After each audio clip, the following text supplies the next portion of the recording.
This has been in the making for actually quite a while.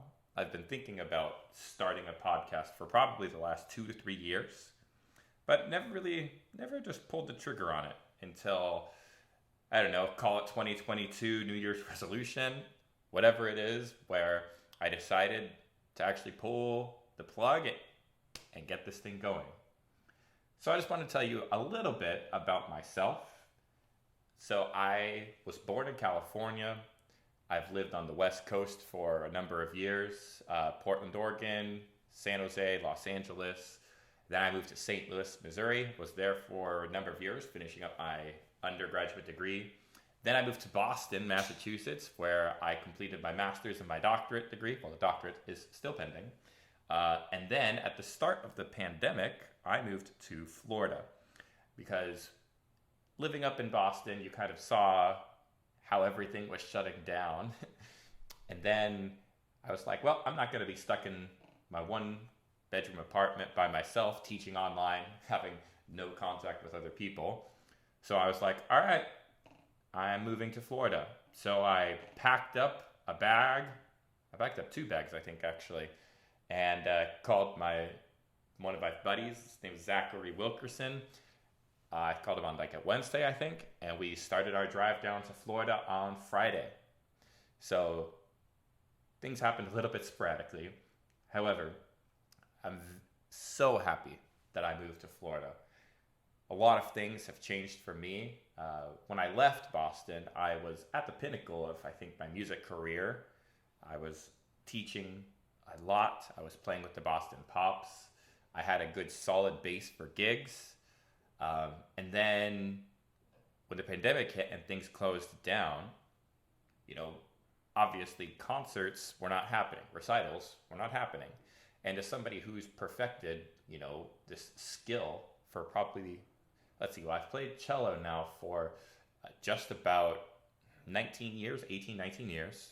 And I've played piano for the last 22 years or so.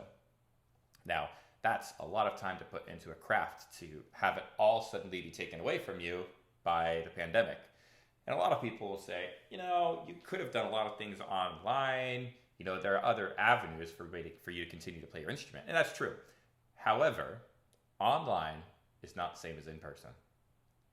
You can ask any musician, because I gave concerts online, and it wasn't the same. It was still enjoyable, but it just was not as gratifying as being face-to-face with a live audience. There's an excitement, there's an anticipation when you are with people that you want to have. And when you're online, it's like very, very different because you're reading comments as they come in while you're trying to play. It doesn't allow you to focus on, creating music, creating each phrase, and the depth of musicality and understanding that you have to be able to do this art. And so I decided, all right, I'm going to move down to Florida, and I got a job in sales. I stopped teaching, and I decided, all right, sales and to make money, and then I want to start my podcast, because the thing at the end of the day that I wish for all of my listeners is that you have reliable information. The one thing that you and I have in common, I don't care about your political beliefs, your upbringing, what car you drive, your favorite food. I mean, whatever it is, we all share one thing, and that is we all consume information. And today, you can just pretty much take a look at everything that's happening online with the rebuilding of Web 3, people starting to come away from Web 2, the development of people doing podcasts and TikToks, and working from home. There's a lot of avenues to make money. The unfortunate part about that is that everybody wants to make money, and that means that information is not reliable all the time. Now, for me, the most important thing, right, is having information, unbiased information. Because right now in our current political climate, it doesn't seem like we've had this much hostility in the parties for a long, long time. And I don't, I'm going to stay away from being extremely political. But obviously there's going to be things to where we will need to have a frank discussion about, what all is going on. Because as we hunt for information, that is going to be something where we're going to see there's lots of different stories, there's lots of different opinions. But what I'm going to do for you is just present the information and then let you decide, what it means. I'm a very logical person. And so if somebody says this and does something else, well, then I'm going to call you out on it because I think that that's important. And especially, trying to bring back the importance, of character. I mean, that's very, very important. So that's kind of a little bit about me and the problem that I see in the digital age that we have now. So I hope that as we get started here and as we're listening to different stories and finding out information together, that this will be a learning experience for you, that every time you get onto this podcast and listen, that you'll learn something new. Whether in your car or chilling out at home or watching this after, dinner time while you eat dessert. Although, why you would listen to me while you eat dessert, I mean, that's beyond me. But where we're going to start, I think, today is we have a lot of problems that need solutions, which is why I'm not going to do any of that, actually, for this first episode. Because I think that if we talked about problems like political or climate or anything environmental, I mean, gosh, I think I would alienate half of, my listeners, perhaps. And at the time, I only have one listener, and that's, me.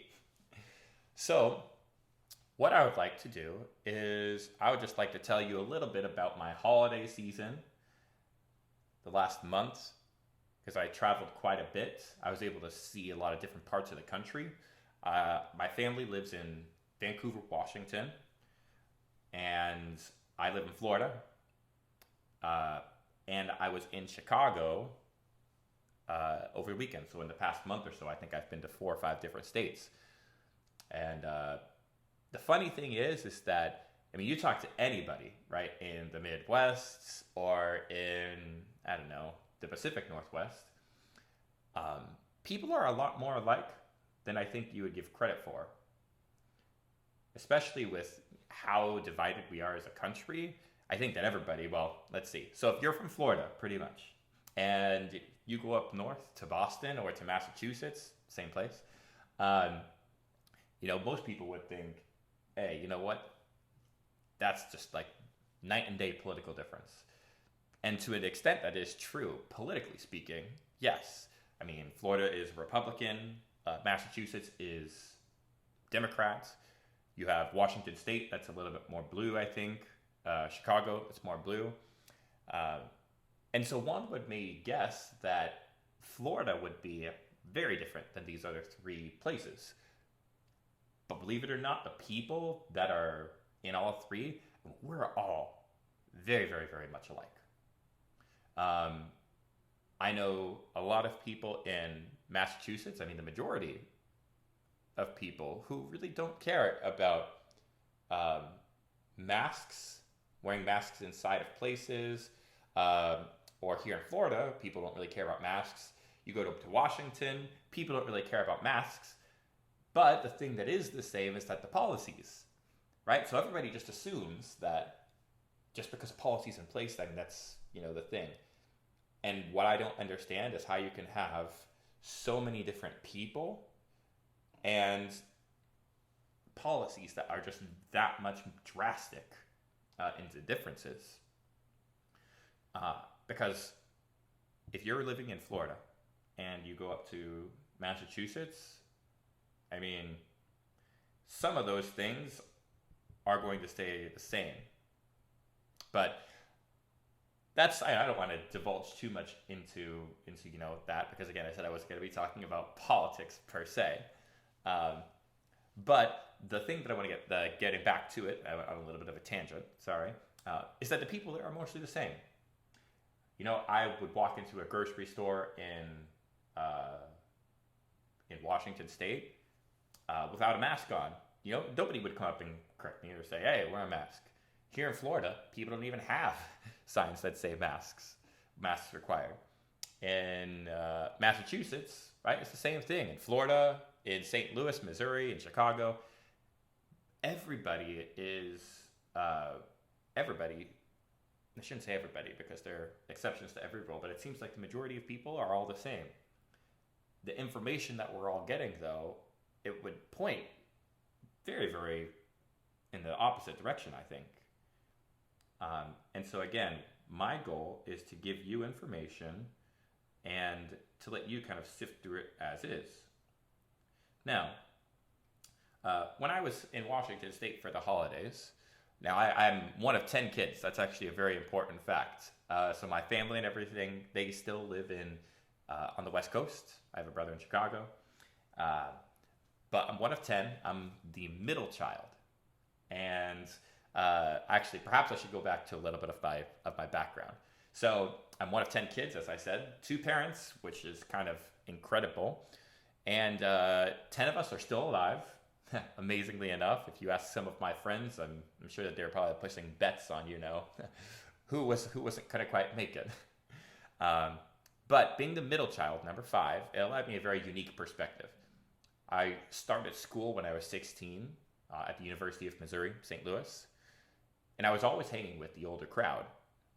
I was very good at music, playing cello, piano, going to different music festivals. And no, I'm not talking about Coachella or Burning Man, or anything like that.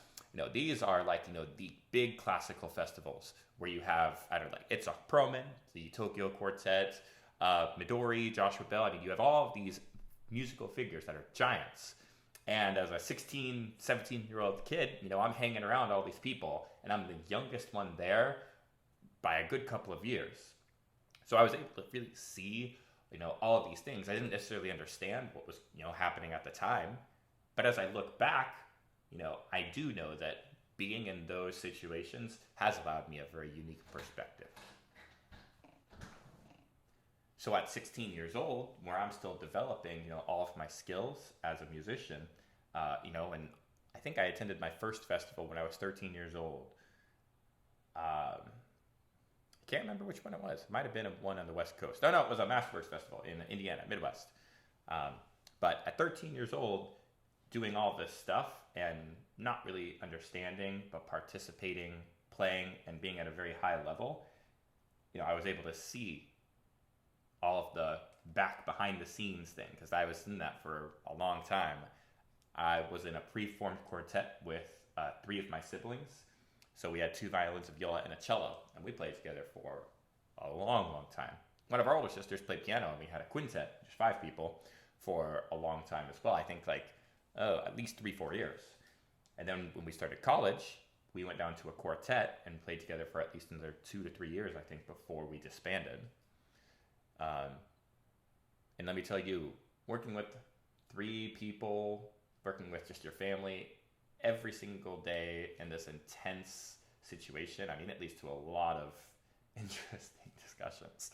Let me tell you that. But not to get too much into that, but that was a very big part of my life. And then as a pianist, I was very talented, and I dedicated a lot of practice time into my craft.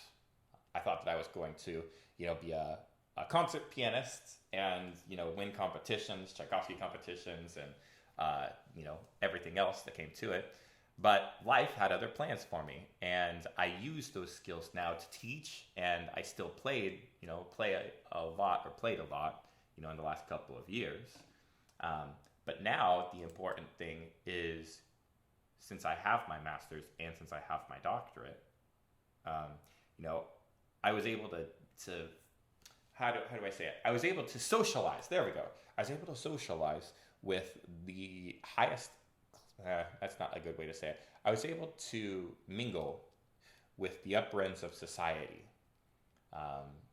Because I would play at these venues, these concert venues, and I toured all over the place too. I've been toured in China with the Manhattan Symphony, and then I was over in Russia touring as a solo pianist. Been to South America. I mean, I've been all over the place, and I've seen the way that things work on this, the upper level of things. It is very, very different. So that was kind of my past. Now the present has been in a very different scenario.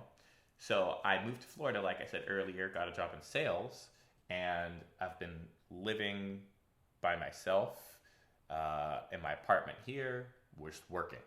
It's all that I've been doing for the last year. I work, I play volleyball. I played volleyball. Actually, that's another thing that you might not know. I was a D1 middle for Boston University. I played for 2 years. Went to nationals twice. It was very fun.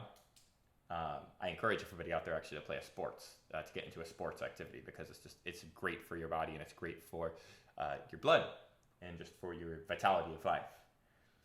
So I was able to do all of this music stuff, and then as a side thing, right, I had volleyball that I was playing with, freshmen, sophomore, junior, senior students. So I'd do that. I would play at the symphony with all these people who have played, instruments for 50 plus years, or, not all of them, but a lot of them perfecting their craft for a long time. And so you get these two perspectives, these interesting perspectives from people in school to people on the other side. And then I also taught as well. So I taught, my earliest student was 3 years old when I started. And then I also taught adult students. So I think that my eldest student I had was, it might have been like 72 or so. So I was able to look at life through, these three different different lenses, excuse me. And I think that we get too focused in on looking at things strictly from our perspective. Because I can tell you, a lot of the things, perhaps, that I have done in my life and in the past, it's been always looking out for the individual. Because what we're taught here in America, is that, life in the pursuit of happiness. And that is kind of the most important thing. The individual, you as a person, are more important than it's not more important, but you as an individual are the most important thing in your life. And that's true to an extent, I think, yes. But I think that we need to get back to the idea of a family and doing things as, communities. Because I'm sure that if you were to perhaps ask any successful business person or CEO of a company, whatever it be, if you would ask them how they got to where they are, they would say, I couldn't have got to where we are without, my wife, my family, my employees, et cetera, et cetera. I mean, just look up any Grammy speech and, I think that you'll get the gist. I lost my train of thought a little bit on that one, I'm not going to lie. So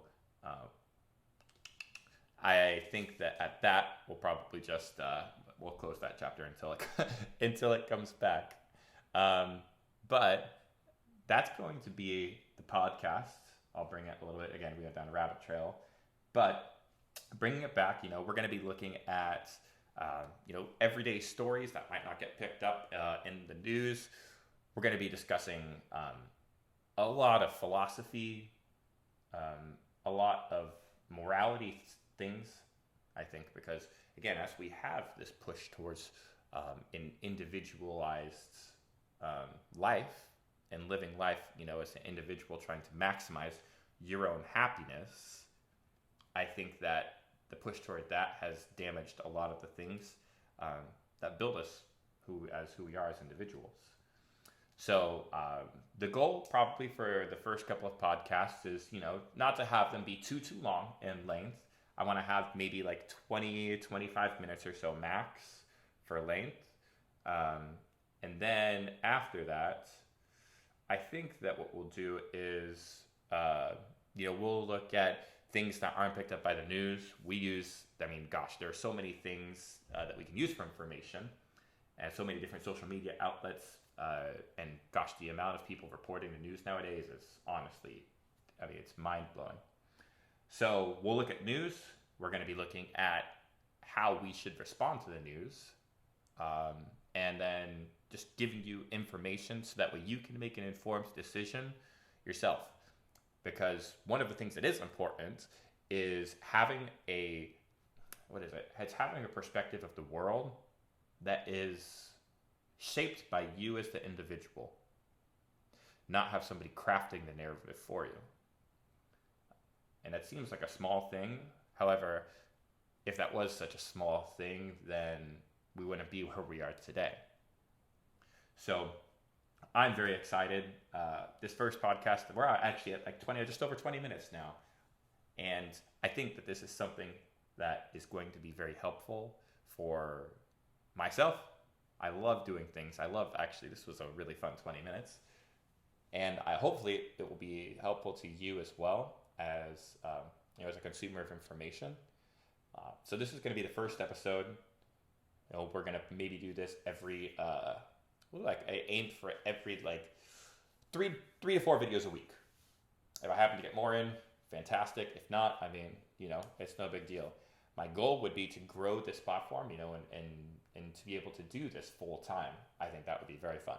I want to incorporate elements of video into here as well. I just don't know how to do that quite yet. So we'll get there. But for now, just again, welcome to the podcast. I hope that as I embark on this journey that you'll want to come with me, that you'll want to consume the information as I do, and that you'll be able to put together these relevant and these pertinent facts so that you can shape your understanding of the world. So this is the Daniel Dickson podcast, and until next time, I will say good afternoon, or no, what do they say there's this one movie with Jim Carrey. Good morning, good afternoon, and in case I don't see you, good night.